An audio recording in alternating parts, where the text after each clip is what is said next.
What's on the tray today? It's a book, and it's a Giles cartoon book. Anybody who doesn't know Giles cartoons should do. Giles was an amazing cartoonist, and he worked for the Daily Express and the Sunday Express between 1943 and about 1994, I think, when he died. There were 46 Giles annuals. I've got quite a few of them, but this one I'm particularly proud of because it's number one. The first Giles cartoon annual. And this starts in 1943, but it actually came out in 1946, so it goes right the way through most of the war. The cartoons in this one are particularly difficult to understand unless you know all the ins and outs of the Second World War, which I can't say I do, but every so often there's one. This is a lovely one of a railway station, with a poor guy standing waiting for a train, and the staff of the station, the little man on the other platform, is saying if they keep on bombing Germany, their railways will soon be as bad as ours, won't they?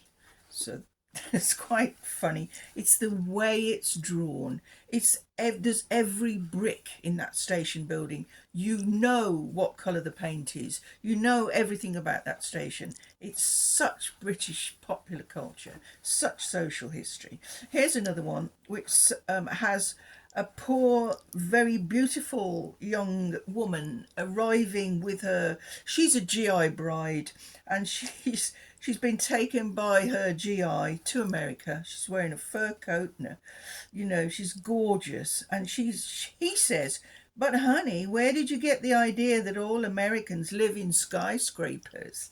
And she's arriving at this little hut which looks like it's in the Appalachian Mountains with about 14 family members all sitting around. Obviously no money whatsoever. And that is true. That happened to a lot of the GI brides who went over to America after the war with their GI boyfriends, husbands. This one here shows two generals sitting in a huge mansion with portraits and things around. And the one old general is saying to the other one, "Bah, the world's going soft, sir.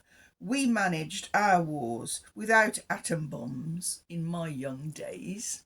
So that's referring to the bomb, as we're seeing in the Oppenheimer film.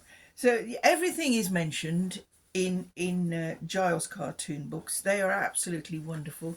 I recommend you to look in charity shops and second-hand shops and see if you can find any. The ones in the 1950s are possibly my favourites, when he's talking about teddy boys and rock and roll, and the drawings are just fantastic. You know exactly.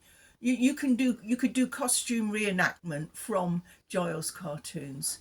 Carl Giles, fantastic.